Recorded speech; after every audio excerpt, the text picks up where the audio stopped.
It was a quiet evening at America's Got Talent. The lights were dim, the crowd buzzing with anticipation. The camera panned across the judge's table. Simon Cowell leaned back in his chair, his trademark expression calm but curious. Beside him, Sofia Vergara, Heidi Klum, and Howie Mandel chatted softly as they waited for the next act to take the stage. The atmosphere was electric, yet no one could have predicted what was about to happen next. From backstage, a small, nervous boy stepped forward. His name was Liam Cruz, a 13-year-old Filipino kid with big dreams and a voice he'd only ever shared with the streets of Manila. He walked slowly to the center of the stage, holding an old microphone with trembling hands. His eyes darted to the crowd, then to the judges. Thousands of faces stared back at him. But instead of fear, there was a strange calm in his chest. This was his moment, the one he had waited for his entire life. Simon raised an eyebrow as the boy adjusted the mic stand. "Hello there," Simon said, his tone gentle but assessing.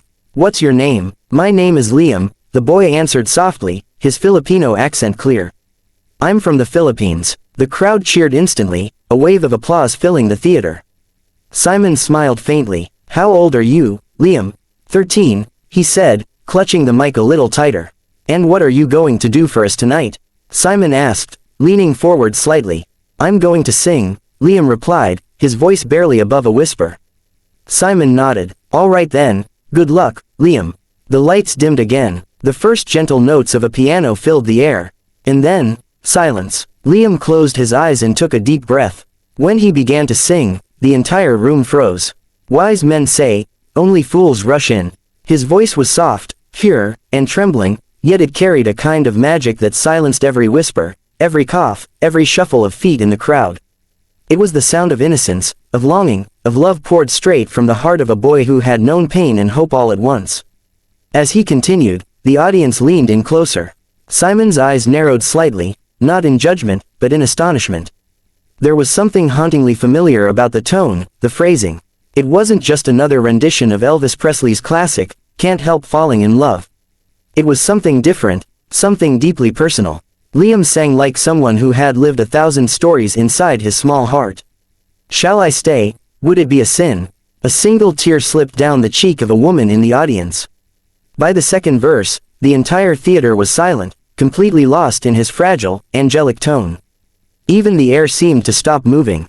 As the chorus came, his voice grew stronger, filled with quiet emotion that shook the hearts of everyone listening. "For I can't help falling in love with you."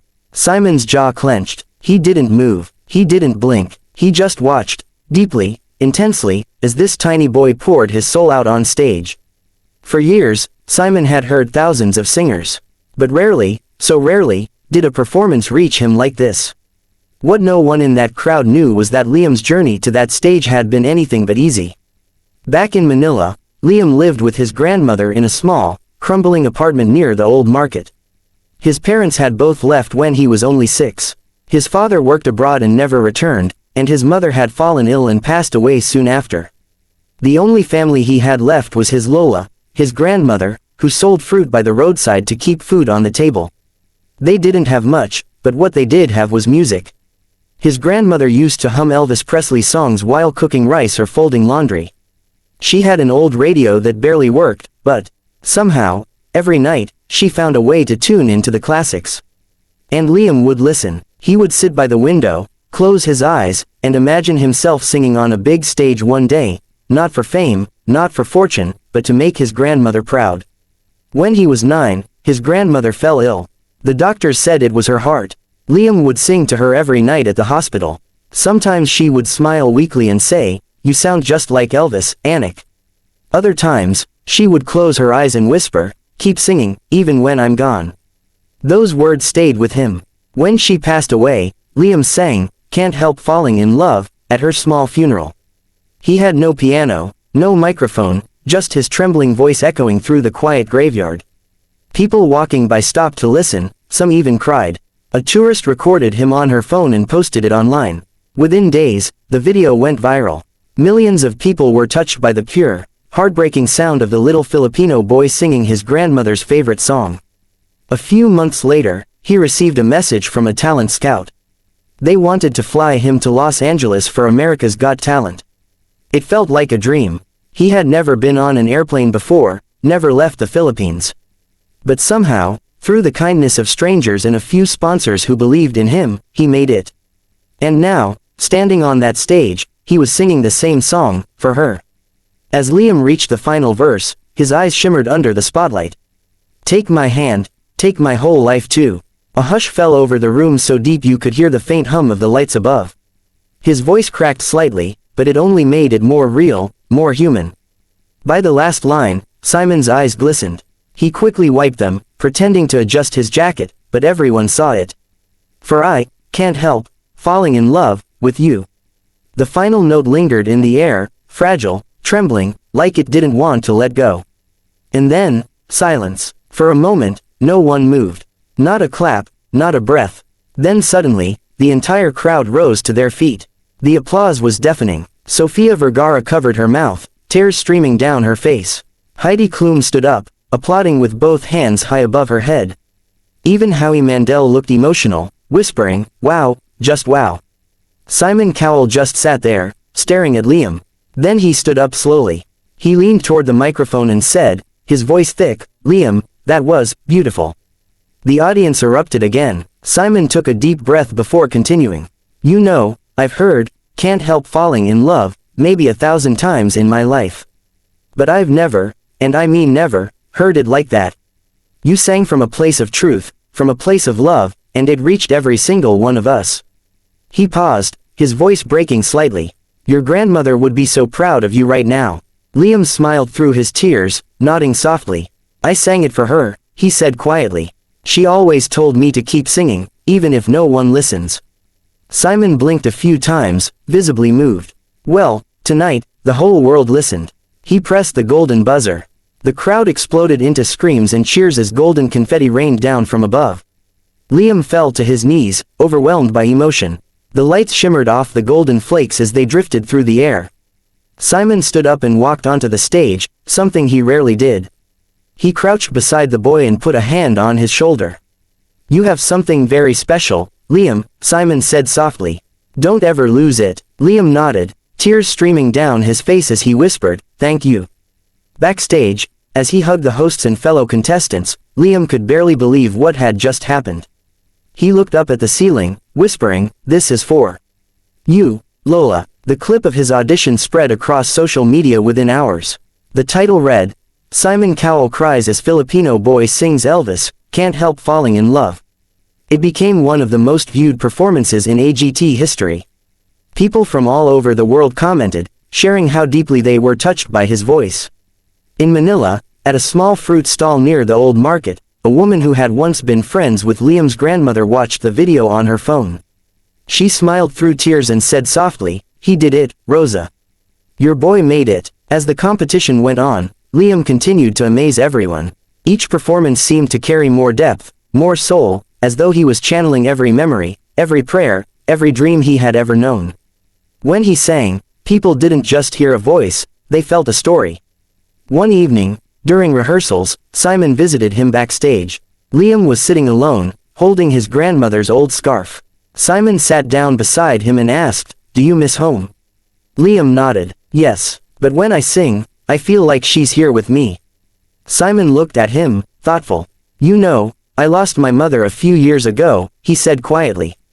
"And there are moments, like when I hear a song that she loved, that I feel like she's right beside me again." Liam smiled softly. "That's how I feel too." Simon patted his shoulder. "Then sing for her, every time, that's what makes you special." When the finals arrived, Liam performed again, this time, a medley that combined, "Love Me Tender," and, "You'll Never Walk Alone." The audience was in tears long before he finished. Simon gave him a standing ovation, his face filled with pride. Though Liam didn't win the entire competition, he won something far greater, the hearts of millions around the world. After the show, he was invited to perform at concerts, charity events, and even at a tribute for Elvis Presley's anniversary in Memphis. But no matter where he went, he always carried that old scarf with him, a reminder of where he came from and who he sang for. Months later, during an interview, a reporter asked him, "What do you think made your performance so powerful that night?" Liam smiled. "I think it was love. Not just for the song, but for my Lola, for everyone who believed in me when I had nothing. When I sing, I remember every person who helped me, every struggle I went through. I think people can feel that." The reporter nodded. "And what did Simon Cowell say to you after the show?" Liam chuckled softly. He said, "Don't ever stop singing from your heart." "And I won't." As the years went by, Liam's voice matured, but the purity remained. He became an inspiration to countless young dreamers across the Philippines and beyond, proof that even from the smallest corners of the world, greatness can rise. In one of his later concerts, he sang, "Can't Help Falling in Love," again, this time in front of a crowd of thousands in Manila. As he finished, he looked up to the sky, tears glistening under the lights, and whispered, "I did it, Lola." Back in Los Angeles, Simon Cowell watched a clip of that concert on his phone. He smiled softly, shaking his head. "That kid," he said quietly. "He's one in a million." And somewhere in the vast night sky, perhaps his grandmother was smiling too, proud, content, and at peace, knowing her little boy had kept his promise. Even years after that unforgettable night on AGT, people still remember the way Liam's voice made the entire world stop. Not because he hit every note perfectly, but because he sang with a heart full of truth. In a world filled with noise and chaos, his song reminded everyone that sometimes, all it takes is love, pure, honest love, to change everything. Every replay of that performance still brings tears to the eyes of those who watch it. The comments remain filled with people saying things like, "This touched my soul, I felt every word," and, "Simon crying made me cry too." It became one of those timeless AGT moments, a symbol of how music, when sung from the heart, can heal, unite, and inspire. And for Liam, it was never about fame. It was always about keeping a promise, to sing for his Lola, and to make the world feel what she once told him, "Music is love, Anik." And love never dies. As the years go on, the legend of the small Filipino boy who made Simon Cowell cry continues to live in the hearts of millions. Because sometimes, the smallest voices carry the biggest stories. And sometimes, one song can touch the whole world.